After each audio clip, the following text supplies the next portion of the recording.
Hello everyone, once again welcome to the YouTube channel. Myself Rajnesh Kumar. आज हम class 8 का science का chapter number 3 start करने जा रहे हैं और इससे पहले मैंने चैप्टर नंबर जो सेकंड है माइक्रो ऑर्गेनिजम्स फ्रेंड्स एंड फो, ठीक है, ये हमने कंप्लीट किया था। एक कंप्लीट बहुत ही लेंदी वीडियो बना दिया था मैंने, तो उसको आप लोग थोड़ा थोड़ा करके पार्ट्स में देखें और नोट्स बनाएं। क्लियर है? आगे से हम क्या करेंगे, वीडियोस थोड़े छोटे ही बनाएंगे। तो आज मैं सिर्फ थोड़ा सा इंट्रोडक्शन पार्ट ही डिस्कस करूंगा चैप्टर नंबर 3 का पार्ट 1, और फिर थोड़े थोड़े पार्ट्स में ही इसको स्टडी करेंगे जिससे आपको आसानी हो। क्लियर है? चलिए हम चलते हैं चैप्टर नंबर 3 के पार्ट फर्स्ट। ठीक है, ओके जी। तो चैप्टर जो था ये था सिंथेटिक फाइबर्स एंड प्लास्टिक्स। ठीक है, हमारे जो डे टू डे लाइफ में इन चीज़ों का बहुत ज़्यादा महत्व है। हम रेशे कई प्रकार के जो यूज़ करते हैं जिनसे कपड़े बनते हैं हमारे, और प्लास्टिक के मटेरियल्स बहुत ज़्यादा हम हमारे डे टू डे लाइफ में यूज़ करते हैं। तो देखते हैं क्या चीज़ें होती हैं। तो सिंथेटिक शब्द ही कहता है कि मैन मेड फाइबर्स हैं, प्राकृतिक नहीं है। ये क्या है? Man made. तो रेशे प्राकृतिक भी हमको बहुत सारे मिलते हैं। ऊन मिलती है हमको, भेड़ों से मिल जाती है। कॉटन हमको कॉटन के प्लांट से मिल जाता है। सिल्क हमको रेशम के कीड़े से मिल जाता है। इसी प्रकार से कुछ हमारे क्या है, सिंथेटिक फाइबर्स है, मैन मेड है, जो कि हमने फैक्ट्रीज में बनाए हैं। ठीक है, तो क्या होते हैं ये, कैसे बनते हैं, क्या इनमें लाभकारी अच्छे क्वालिटीज होती हैं, ठीक है, क्यों इनको इतना लोग पसंद करते हैं, प्लास्टिक्स किन कैटेगरी की चीजें हैं, ठीक है, उनके क्या यूजेस हैं, क्या उनके नुकसान है from environment point of view, ये सब चीजें हम आज थोड़ा थोड़ा ब्रीफ में डिस्कस करेंगे। ठीक है, चलिए तो हम पढ़ने जा रहे हैं चैप्टर नंबर 3। क्लियर है? चलिए, तो मैंने शुरुआत में कुछ पॉइंट्स के रूप में इसको डिस्कस किया है। ठीक है, सिंथेटिक फाइबर्स एंड प्लास्टिक्स, ये क्या होते हैं? Like natural fibres, they are made up of very large units called polymers. ठीक है, जैसे हमारे नेचुरल फाइबर होते हैं ना, वो छोटी छोटी रिपीटिंग यूनिट्स को जुड़ के बनते हैं। तो कंप्लीट बड़ा मॉलिक्यूल जो होता है वो पॉलीमर कहलाता है। हर एक छोटा रिपीटिंग यूनिट उसको मोनोमर कहते हैं। ठीक है कि नहीं? फॉर एग्जाम्पल जो हमारा सेल्यूलोज है, जो घास में होता है, वो किसका बनता है? वो ग्लूकोज की लाखों लाखों यूनिट्स को जुड़ने से बनता है। ठीक है, तो इसी प्रकार जैसे ट्रेन होती है ना, ट्रेन डिब्बे डिब्बे को जोड़ के बनती है, तो ऐसे बड़े बड़े मॉलिक्यूल्स है। एक माला है फॉर एग्जाम्पल, माला के अंदर छोटे छोटे मोती खूब सारे सैकड़ों हजारों की संख्या में लगा सकते हैं। तो एक मोती, फिर अगला मोती रिपीट करने से पूरी लंबी सारी माला बन गई। तो मोती जो सिंगल रिपीटिंग यूनिट है वो तो हो गया मोनोमर, और कंप्लीट जो माला बन गई उसको पॉलीमर बोलते हैं, एंड प्रोडक्ट को। तो सिंथेटिक फाइबर और प्लास्टिक ऐसी ही चीजें होती है। ठीक है, तो नेचुरल फाइबर की भांति ही they are made of very large units, बड़ी बड़ी यूनिट होती है इनकी, जिनको पॉलीमर बोलते हैं। तो पॉलीमर शब्द का मतलब, पॉली मतलब मैनी और मर मतलब यूनिट्स, रिपीटिंग यूनिट्स। ठीक है ना? तो the polymers are made up of many small repeating units. समझ में आ गया? तो रिपीट होने वाली यूनिट्स को जोड़ने से ही रिपीटेडली ये बड़े बड़े मॉलिक्यूल्स बनते हैं। ठीक है कि नहीं? क्या ये हुए हमारे सिंथेटिक फाइबर्स और प्लास्टिक्स। हम की कैटेगरीज देखेंगे बाद में। ठीक है, जबकि नेचुरल फाइबर क्या होते हैं, सेकंड पॉइंट देखेंगे हम। जो नेचुरल फाइबर्स है हमारे, वो क्या है बताइए? जो नेचुरल फाइबर्स है हमारे, वो भी हमको मोनोमर्स के जुड़ने से ही बनते हैं, बट ये हमको नेचुरली जो प्लांट्स और एनिमल्स है उनसे मिल जाते हैं। समझ में आ गया? So the natural fibres they are obtained from plants and animals. Clear है? और सिंथेटिक फाइबर जो होते हैं वो हमको कहां से मिलते हैं? पेट्रोलियम प्रोडक्ट से मिलते हैं, पेट्रोकेमिकल्स कहते हैं इनको। और पेट्रोलियम क्या होता है? हम समुद्रों में या डेजर्ट्स में जो है बहुत गहरे गहरे ड्रिलिंग करके हम ऑयल वेल से, ऑयल फील्ड से कच्चा तेल निकालते हैं, क्रूड ऑयल। ठीक है, और उसी क्रूड ऑयल में कई प्रकार के हमको केमिकल्स मिल जाते हैं, और उन्हीं को रॉ मटेरियल के रूप में यूज करके हम सिंथेटिक फाइबर्स बनाते हैं। तो नेचुरल फाइबर जो होते हैं प्राकृतिक रूप से हमको प्लांट्स और एनिमल से मिल जाते हैं। ठीक है, तो प्लांट्स में एग्जांपल हो गया, मैंने बताया कॉटन हो गया, जूट हो गया, ठीक है कि नहीं? क्या कोकोनट हो गया, ये फाइबर्स नेचुरल फाइबर्स है, प्लांट से मिलने वाले। जबकि एनिमल से क्या क्या मिलता है हमको? फॉर एग्जाम्पल ऊन जो होती है, वूल, वो हमको भेड़ों से मिलती है, शीप हो गया, कैमल हो गया, याक हो गया। ठीक है कि नहीं? का सिल्क, वो रेशम का कीड़ा जो है सिल्क बनाता है, तो ये एनिमल्स हो गए हमारे। ठीक, तो ये हमको जो है नेचुरल फाइबर जो है प्लांट एनिमल से मिलते हैं प्राकृतिक रूप में, और पेट्रोकेमिकल से हम क्या बनाते हैं? सिंथेटिक फाइबर्स बनाते हैं। ठीक है, और नेचुरल फाइबर की तरह ही जो सिंथेटिक फाइबर्स होते हैं उनको भी हम क्या है, woven, they can be woven into fabrics, उनको हम क्या है, बुनाई करके हम उनसे फैब्रिक्स, कपड़ा बना सकते हैं। समझ में आ गया? तो ये हमारा क्या है, सिंथेटिक और नेचुरल फाइबर्स के बारे में थोड़ा सा ब्रीफ में है। ठीक है, चलिए आगे चलते हैं हम। चलिए अगला पॉइंट क्या कहता है हमारा, ये जो सिंथेटिक फाइबर्स होते हैं इन फाइबर्स को बनाने के लिए हमने केमिकल कौन सा प्रयोग में लिया है, इसके आधार पे कई प्रकार के होते हैं, क्योंकि अलग-अलग नाम हैं, ठीक है? तो पहला हमारा रेयॉन है, नायलॉन है, पॉलीएस्टर है, एक्राइलिक है, ठीक है? तो ये हमारे क्या है, कुछ सिंथेटिक फाइबर्स। क्लियर है कि नहीं? ये रेयॉन जो होता है ये तो लकड़ी से ही बनता है, वुड पल्प, लकड़ी का जो बुरादा होता है ना, उसको गला करके उससे बनता है। नायलॉन जो होता है वो पेट्रोकेमिकल से बनता है हमारा। और नायलॉन शब्द का तो नाम भी बड़ा अजीब है, नायलॉन, क्योंकि ये फैब्रिक जब बनाया गया था तो सबसे पहले इस नायलॉन नामक फैब्रिक से 20,000 सॉक्स के पेयर्स बनाए गए थे, सॉक्स की जोड़ी बनाई गई थी, और वो सॉक्स रातों रात एक ही दिन में 2 बड़े शहरों में बिक भी गई। और ये 2 बड़े शहर थे, नायलॉन शब्द में ही छिपा इनका नाम, NY मतलब न्यूयॉर्क, और दूसरा है लंदन। तो ये 2 बड़े शहरों में ये सॉक्स के पेयर्स बिक गए, इतना पसंद किया लोगों ने इस फैब्रिक को। समझा गया कि नहीं? क्या उसके बाद पॉलिस्टर एक और है, और एक्राइलिक, ठीक है कि नहीं? क्या एक्राइलिक क्या होता है मालूम है? जिससे हमारे ये कंबल नहीं बनते सॉफ्ट सॉफ्ट, टेडी बियर वगैरह का जो ऊपर का फैब्रिक होता है, वो सॉफ्ट कंबल हो गए, जैकेट्स वगैरह के अंदर यूज करते हैं, स्वेटर्स बना देते हैं उसके, ठीक है? स्टफ्ड टॉयज वगैरह हो गए, तो एक्राइलिक होता है, बिल्कुल वूली अपीयरेंस वाला होता है, और लेकिन ये सिंथेटिक और सस्ता होता है, ऊन से कीड़ा वगैरह नहीं लगता, ठीक है ना? तो ये कुछ हमारे केमिकल कौन सा यूज हो रहा है उनको बनाने के लिए, उसके आधार पर अलग अलग है, rayon, nylon, polyester and acrylic, ठीक है? ये 4 मेन प्रकार के सिंथेटिक फाइबर्स हो गए हमारे, ठीक? नाम इनके अलग अलग। चलिए, अब सिंथेटिक फाइबर जो होते हैं वो कहाँ यूज होते हैं?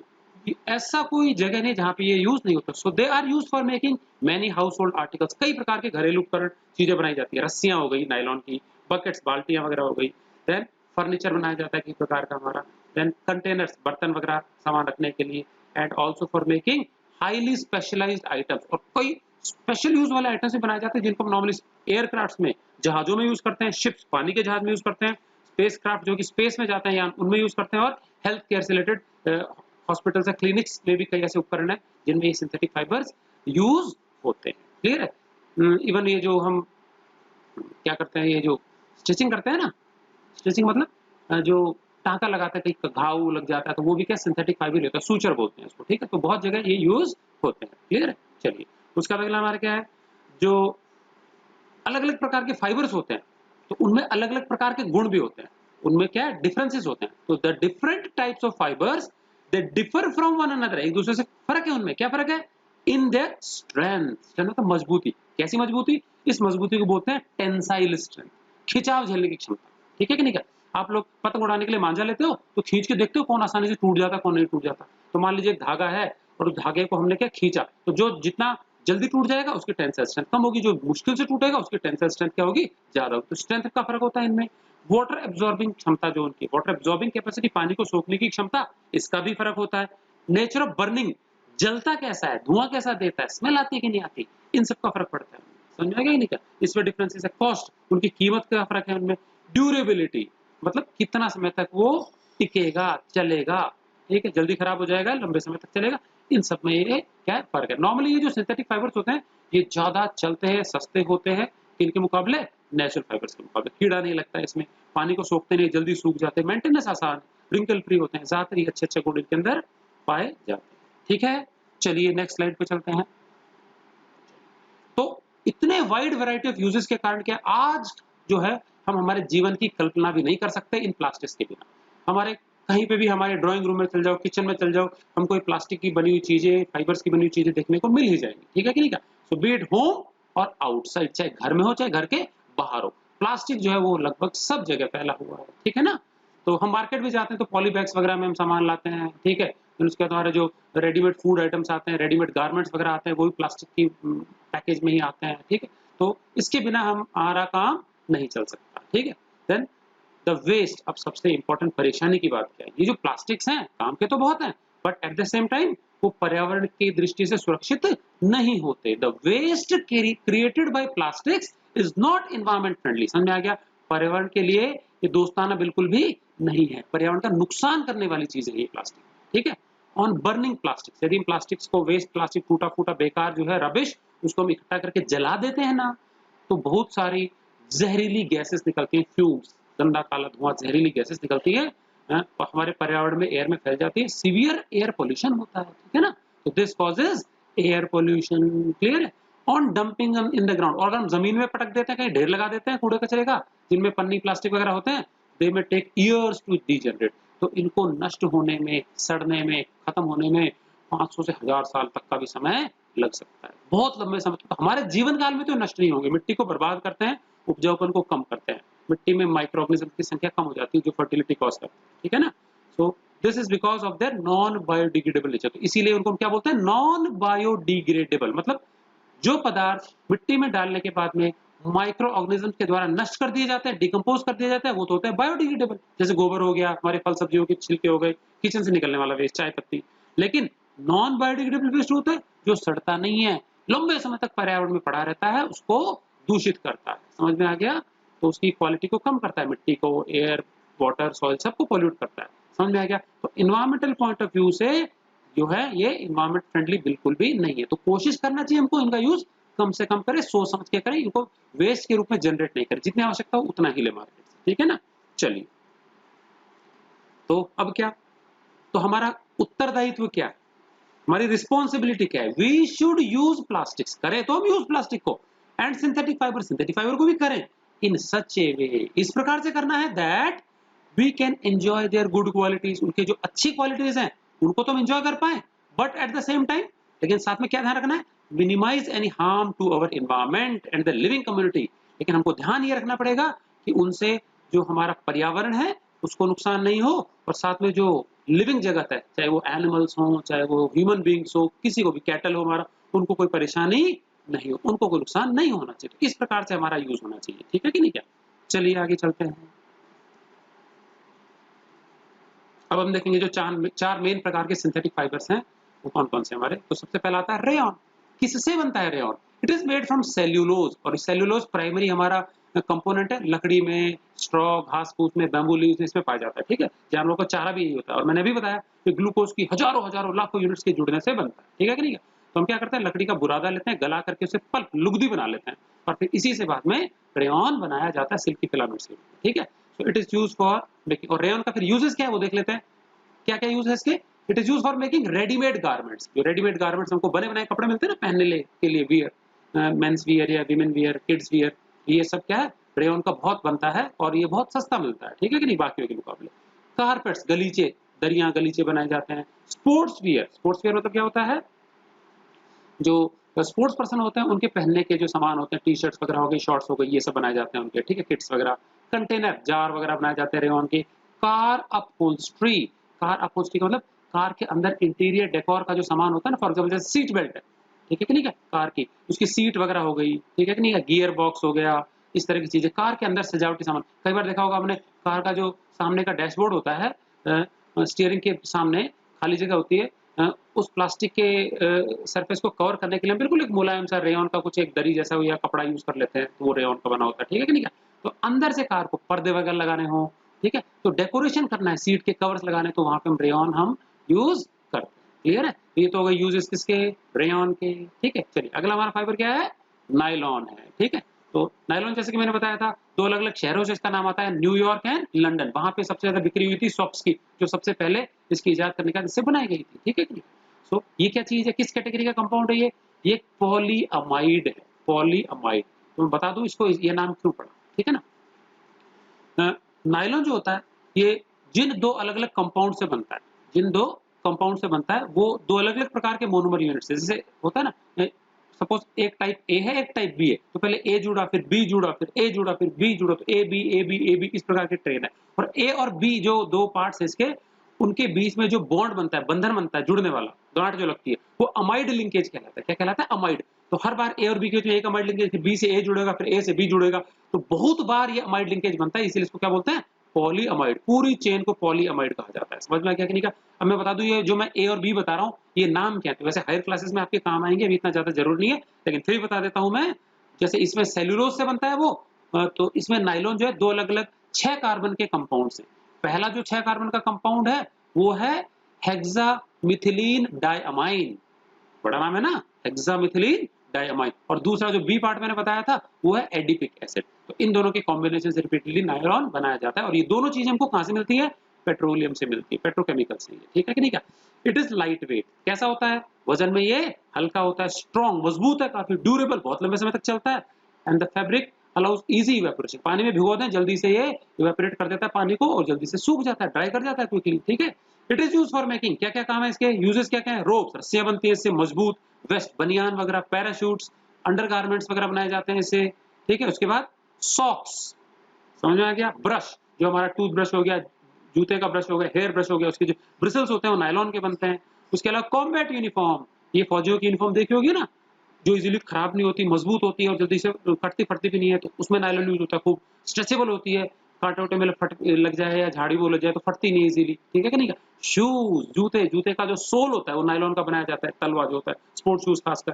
देन टायर्स, आप लोगों की जो स्कूल की बेल्ट है वो भी किसकी है, नायलॉन की बनाई जाती है। जो आपके बैग होते हैं, बैग के ऊपर जो स्ट्रैप लगता है ना ब्लैक कलर का सिलाई वगैरह, जिसको टांगते हो आप, डस्ट वगैरह जो होती है वो नायलॉन की बनाई जाती है। टायर्स वगैरह में नायलॉन यूज होता है, जिससे टायर बहुत ज्यादा हवा भरने से प्रेशर के कारण फटते नहीं है। फायर प्रूफ कर्टेन्स, ऐसे पर्दे बनाए जाते हैं इससे जो कि आग नहीं पकड़ते, समझ में आ गया। तो घरों में बहुत इंपॉर्टेंट है आग नहीं पकड़ने वाले पर्दे। तो ये सब क्या है, नायलॉन के वाइड वैरायटी ऑफ यूजेस हो गए, क्लियर है। चलिए आगे चलते हैं। पॉलिएस्टर हमारा तीसरे प्रकार का क्या है, सिंथेटिक फैब्रिक है। इसका एक और नाम है, इसको टेरिलीन के नाम से भी जाना जाता है, या फिर इसको डेक्रॉन भी बोलते हैं, कई नाम है, पॉलिएस्टर, टेरिलीन या फिर डेक्रॉन भी बोलते हैं, DACRON। क्या है ये, वर्सेटाइल है। वर्सेटाइल मतलब बहुत सारे प्रकार के यूजेस हैं अलग अलग फील्ड में, ठीक है। और versatile and important man made fabric, तो वर्सेटाइल मतलब हो गया हैविंग वैरायटी ऑफ यूजेस, ठीक है। तो इंपॉर्टेंट मैन मेड फैब्रिक है।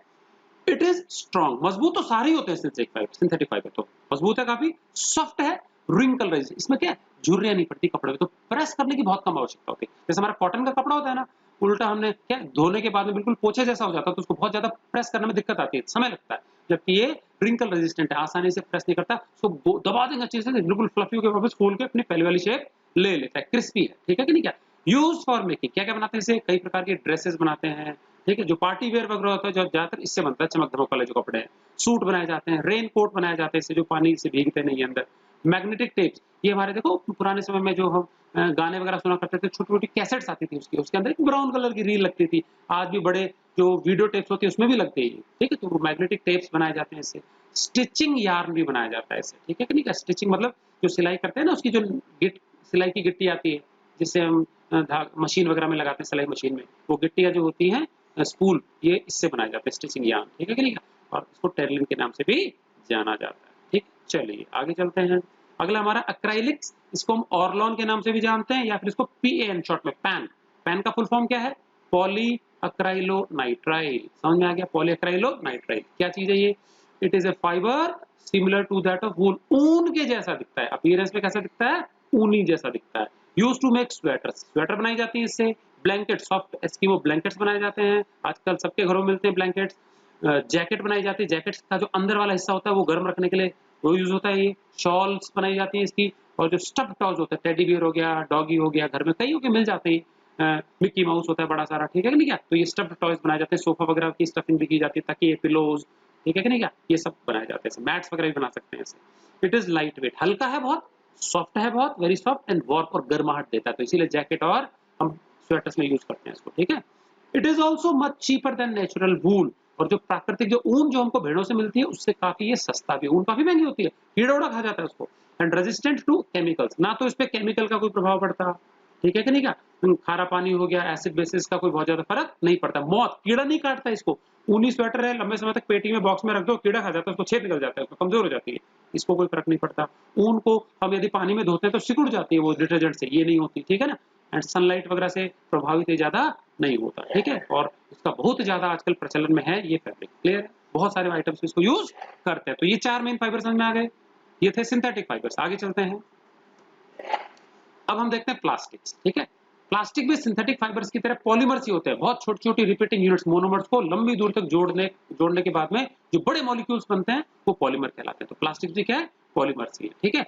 अच्छा, कुछ ऐसे पॉलीमर्स होते हैं जिसमें लीनियर अरेंजमेंट का मतलब हो गया कि एक मॉलिक्यूल, फिर उससे जुड़ा एक और मॉलिक्यूल, फिर इस प्रकार से क्या मॉलिक्यूल मॉलिक्यूल जुड़ जुड़ के क्या होता है, एक के बाद एक लंबी सारी ट्रेन बन जाती है। क्या बन जाती है, लंबी सारी ट्रेन बन जाती है, ठीक है कि नहीं। क्या तो फॉर एग्जांपल जैसे हमारी माला नहीं होती, माला या एक श्रृंखला होती है, कड़ी, एक कड़ी जुड़ गई, उसके बाद एक और जुड़ गई, फिर एक और जुड़ गई, एक और, इस प्रकार से एक लंबी सारी चेन बन गई 2 सिरों वाली, ठीक है। तो ये तो हो गया लीनियर अरेंजमेंट। लेकिन कुछ में क्या होता है, क्रॉस लिंकिंग होती है। मान लीजिए एक ये कंप्लीट चेन है, फिर इसका दूसरी भी चेन आ गई, फिर तीसरी चेन आ गई, और इन चेन्स के बीच में आपस में क्रॉस लिंकिंग है। एक चेन दूसरे उससे जुड़ी है, फिर इससे जुड़ी, इसका डायग्राम मैं बाद में बता दूंगा। तो लीनियर कैसा होता है, क्रॉस चेन कैसा होता है, ठीक है। तो क्रॉस चेन वाला ज्यादा मजबूत होता है, ठीक है कि नहीं। तो इनके कुछ एग्जाम्पल्स हैं हमारे, क्या है, पॉलीथीन, पन्नियां जिसको हम बोलते हैं, कैरी बैग बनाने के काम आता है वो।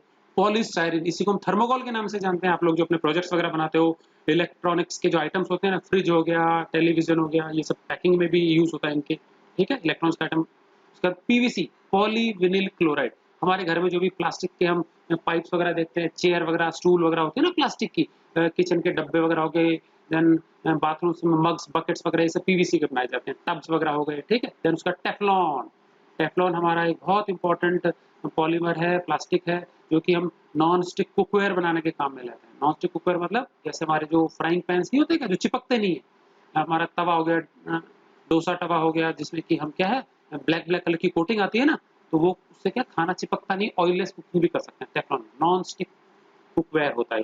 कढ़ाई भी आती है इनकी, ठीक है।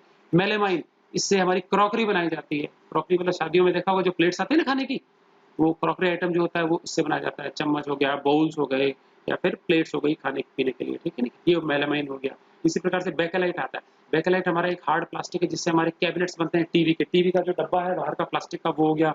टेलीफोन का बॉडी हो गई हमारी, जो हमारा लैंडलाइन टेलीफोन होता है। उसके अलावा हमारे स्विचेस होते हैं, बिजली के स्विचेस होते हैं ना, वो सब इसके बनाए जाते हैं। हमारा प्रेशर कुकर या खाने के जो बर्तन है, उसके जो हैंडल होते हैं, प्रेस का जो हैंडल है, हार्ड प्लास्टिक है। तो ये क्या है, थर्मल इंसुलेटर, ना तो इसके आर हीट जाती है ना बिजली जाती है, तो इसलिए क्या है, इंसुलेटर होने के कारण क्या है, बेकेलाइट ऐसे कई जगह यूज करते हैं। क्लियर है। तो ये हमारे क्या प्लास्टिक्स हो गए अलग अलग, ठीक है। अब ये जो प्लास्टिक्स हैं, इनको दो मेन कैटेगरीज में रखा गया है। पहले होते हैं थर्मोसेट, दूसरे होते हैं थर्मोप्लास्ट। तो सेट का मतलब फिक्स। चलिए, ये प्लास्टिक जब बनाए जाते हैं तो शुरू में क्या होते हैं, ये बिल्कुल गाढ़े गाढ़े, बिल्कुल चॉकलेटी, ऐसे गाढ़े घोल की तरह होते हैं, चिपचिपे घोल की तरह, लिक्विड की तरह, या पेस्ट जैसे होते हैं, ठीक है। एक बार इनको प्रॉपर शेप दे दी, मोल्ड कर दिया, मतलब सांचे में ढाल दिया, शेप दे दी, तो फिर ये शेप देने के बाद हार्ड हो गए।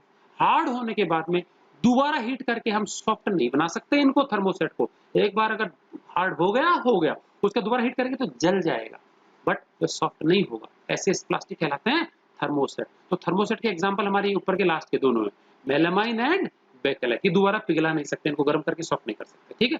थर्मोप्लास्ट क्या होते हैं on the other hand, they can be repeatedly soften. इनको जितनी बार गर्म करेंगे ना, उतना बार सॉफ्ट हो जाएंगे, पिघल जाएंगे, गाढ़ा गाढ़ा से पेस्ट बन जाएगा, और हीट करने पर सॉफ्ट करके उनको रीमोल्ड कर सकते हैं many times into any shape, बार बार कोई भी शेप दे सकते हैं। तो कबाड़ी वाले जो होते हैं ये वाला प्लास्टिक खरीदते हैं, ये टूटा फूटा प्लास्टिक खरीदेंगे, वापस फैक्ट्रीज में भेज देंगे, फैक्ट्रीज में उसको सॉफ्ट करके दोबारा कोई कलर देकर नया प्रोडक्ट बना दिया जाता है। समझ में आ गया। तो इससे पोल्यूशन नहीं होता, ज्यादा फैलता नहीं है वेस्ट कचरा, ठीक है कि नहीं क्या। तो थर्मोप्लास्ट जो होते हैं वो रीमोल्डेबल है, बार बार हीट करके कितनी बार भी उसको सॉफ्टन अप करके हीट करके दोबारा से नई शेप दी जा सकती है, जबकि इनको नहीं दी जा सकती वन टाइम प्लास्टिक। क्लियर। तो इनका यूज हमको कम से कम करना चाहिए, बर्बाद नहीं करना चाहिए, ये हम रिसाइकल कर सकते हैं प्राकृतिक रूप से, ठीक है। चलिए नेक्स्ट चलते हैं आगे। अब ये जो प्लास्टिक्स है क्यों इतने पॉपुलर हैं हमारे बीच, ठीक है, क्यों इनका यूज इतना ज्यादा है हमारे दैनिक जीवन में। तो सबसे पहला मेन कारण है इसका नॉन रिएक्टिव, मतलब ये आसानी से रिएक्ट नहीं करते। इनका हवा हो, पानी हो, मिट्टी हो, इंसेक्ट्स वगैरह हो, कोई इनको नुकसान नहीं पहुंचाते। समझ में आ गया कि नहीं। का so they are non reactive, they are not affected by air. हवा का नुकसान नहीं होता इनको, पानी इनका कुछ खराब नहीं कर सकता, इनको सड़ाता नहीं है, मिट्टी इनका कुछ बिगाड़ नहीं सकती। समझ में आ गया। मिट्टी में खराब नहीं होता, तो ये नॉन रिएक्टिव है, ठीक है। उसके बाद हल्के हैं, कैरी करने में आसान है, स्ट्रॉन्ग, मजबूत काफी है, ड्यूरेबल, बहुत लंबे समय तक चलते हैं, जल्दी से फटते नहीं, खराब नहीं होते, इसलिए यूज करते हैं इनको प्लास्टिक्स को, टूटते फटते नहीं है, ठीक है। Can be moulded into different shapes and sizes. इनको हम किसी भी शेप में, आकार में, साइज में बना सकते हैं। समझ में क्या नहीं क्या। They can be given any colour, उनको कोई भी कलर दिया जा सकता है। इंसेक्ट रेजिस्टेंट, आसानी से इनमें कीड़ा नहीं लगता, और ये पुअर कंडक्टर है हीट के इलेक्ट्रिसिटी, ना तो बिजली कैरी करते हैं ना ये हीट कैरी करते हैं। क्लियर है। तो इसी कारण से लोग इनको बहुत पसंद करते हैं। चलिए, अभी हमारे पर्यावरण के लिए इनका क्या महत्व है, इनमें या पर्यावरण पे क्या असर डालते हैं। तो नेचुरल मटेरियल जो होते हैं हमारे, लाइक वुड एंड पेपर, लकड़ी और पेपर जो है ये बायोडिग्रेडेबल है, मिट्टी में पर्यावरण में डाल देंगे सड़ जाएंगे, खत्म हो जाएंगे। It means that they can be broken down and decompose by micro organisms. Micro organisms मिट्टी को और पेपर को नष्ट कर देते हैं, खत्म हो जाते हैं। तो इनको मिट्टी में डालने से, पर्यावरण में डालने से कोई फर्क नहीं पड़ेगा, ठीक है कि नहीं। इन कॉन्ट्रास्ट, लेकिन इसके विपरीत क्या बताओ, most plastics do not decay. अधिकतर प्लास्टिक्स खराब नहीं होते, सड़ते नहीं है, and hence they are non biodegradable. तो इनको डिकम्पोज नहीं कर सकते माइक्रो ऑर्गेनिज्म। समझा क्या। सॉइल के माइक्रो ऑर्गेनिज्म के द्वारा खराब नष्ट नहीं हो सकते। The light weight nature of plastics can also be problem, ठीक है। और हल्के होते हैं कई प्लास्टिक्स तो हवा के साथ इधर उधर उड़ जाते हैं। फॉर एग्जाम्पल पन्नियां वगैरह है, वेस्ट पन्नियों को ऐसे हमने फेंक दिया तो आंधी तूफान आता है, so they are carried away to far away places here and there, बिखर जाते हैं, उड़ जाते हैं ऊपर ऊपर तक, कई सैकड़ों फीट ऊंचाई तक उड़ जाते हैं, पोल्यूशन कॉज करते हैं इधर उधर, ठीक है, खेतों में फैल जाते हैं। Burning of plastic releases poisonous gases, ठीक है, हमारे एटमॉस्फेयर में हानिकारक जहरीली गैसें निकलती है यदि इन प्लास्टिक्स को जला देते हैं, जिससे कि हमारा एयर पॉल्यूशन होता है। क्लियर है? तो ये हार्मफुल असर है प्लास्टिक्स के, तो थोड़ा सोच समझ के इनको यूज करना चाहिए। क्लियर है? चलिए आगे चलते हैं। अब प्लास्टिक्स का यूज हमने देख लिया नुकसानदायक कैसे है, तो अभी हमारे पास क्या 4R प्रिंसिपल है। 4R, ये R हमारे पर्यावरण के रक्षक हैं। क्या चीजें हैं R? क्या सिद्धांत है ये? हम कौन से 4R है जिनको यूज कर सकते हैं जिससे कि क्या पर्यावरण पे इनका असर कम से कम हो सके। So following 4Rs can save our environment from the harmful effects of plastic. ये 4R कौन से? रिड्यूस, कोशिश करें हम प्लास्टिक का यूज कम से कम करें। समझ में आ गया? रिसाइकल का मतलब है एक बार यूज कर लिया तो उनको फेंके ना, टूट फूट के बाद में उसको जंक डीलर कबाड़ी वाले को दे दे, फैक्ट्रीज में दोबारा नया होकर आ जाएगा। समझ में आ गया? तो इन्वायरमेंटल पोल्यूशन घटेगा। रीयूज, एक बार कोई प्लास्टिक ले आए, उसका प्राइमरी यूज खत्म हो गया, उसको किसी दूसरे यूज के लिए इस्तेमाल कर ले। फॉर एग्जाम्पल पेंट की बाल्टी ले आए, पेंट खत्म हो गया, बाल्टी में कुछ और डाल ले, पानी डाल ले, किचन में कुछ डब्बों के रूप में यूज कर ले। च्यवनप्राश खत्म हो गया, च्यवनप्राश का डब्बा खत्म हो गया, फेंके नहीं उसको, उसमें चाय पत्ती डाल सकते हैं, ठीक है। तो किचन में ऐसे बहुत सारे डब्बे होते हैं, हमारे चाय पत्ती का जार खत्म हो गया तो उसमें कुछ और डाल सकते हैं, ठीक है कि नहीं? क्या तो जैम्स की बॉटल्स वगैरह हो गई, उसमें मसाले वगैरह डाल सकते हैं, बाहर से दिख भी जाएंगे, तो रीयूज कर लेना, उनको फेंकना नहीं है, ठीक है। इसी प्रकार से रिकवर, रिकवर का मतलब होता है कि एक बार अगर कोई चीज बेकार हो गई तो उसको फेंकने के बजाय उसको पूरी तरह से अगर हम रिसाइकल नहीं कर सके, उसमें कोई जरूरी चीज भी निकल जाती है, वो भी निकाल लें। आजकल देखो इलेक्ट्रॉनिक आइटम से मोबाइल्स बहुत ज्यादा बनते हैं और वेस्ट भी होते हैं। हर एक के घर में कम से कम 3-4-5 ऐसे मोबाइल्स जो वेस्ट पड़े मिलेंगे, ठीक है। अगर इन मोबाइल्स को हम किसी इंडस्ट्रीज को सस्ते दामों में वापस बेच देते हैं तो इंडस्ट्रीज उसमें पता है मोबाइल्स के अंदर सोना और चांदी यूज होता है, जो कि प्रेशियस मेटल्स है। सब रद्दी से रद्दी मोबाइल में भी सोना और चांदी यूज होता है सर्किट्स के अंदर, तो वो फैक्ट्रीज के उनमें से सोना और चांदी रिकवर कर सकते हैं वापस। हम नहीं कर पाएंगे, वो कर लेंगे फिर आराम से, ठीक है। ठीक है, कॉपर रिकवर हो जाएगा तो धातु सारी उनसे वापस निकल जाएगी, ठीक है। तो रिकवरी जहां तक हो सके वो कर ली जाए। समझ में आ गया कि नहीं? क्या तो इन 4 तरीकों से क्या कर सकते हैं हम हमारे पर्यावरण को प्लास्टिक से होने वाले हानिकारक प्रभावों से बचा सकते हैं। क्लियर है? चलिए आज की वीडियो में इतना ही, आगे की चीज हम अगले वीडियो में डिस्कस करेंगे। और आपसे मैं एक बार फिर कहना चाहता हूं, आप लोग जो भी वीडियो देखें उनको पेशेंटली पूरा देखा करें, ताकि आपको सारा कॉन्सेप्ट अच्छे से समझ में आए। नहीं समझ में आए बार बार देखें, ठीक है। और उसके बाद ही नोट्स बनाएं जल्दी से, बस कॉपी में लिखने के लिए जल्दीबाजी ना मचाएं, ठीक है। आराम से लिख लें, लेकिन समझना सबसे ज्यादा जरूरी है। क्लियर है? Okay, thank you for watching. और चैनल को सब्सक्राइब कर लें ताकि आपको इमीडिएट नोटिफिकेशन मिलते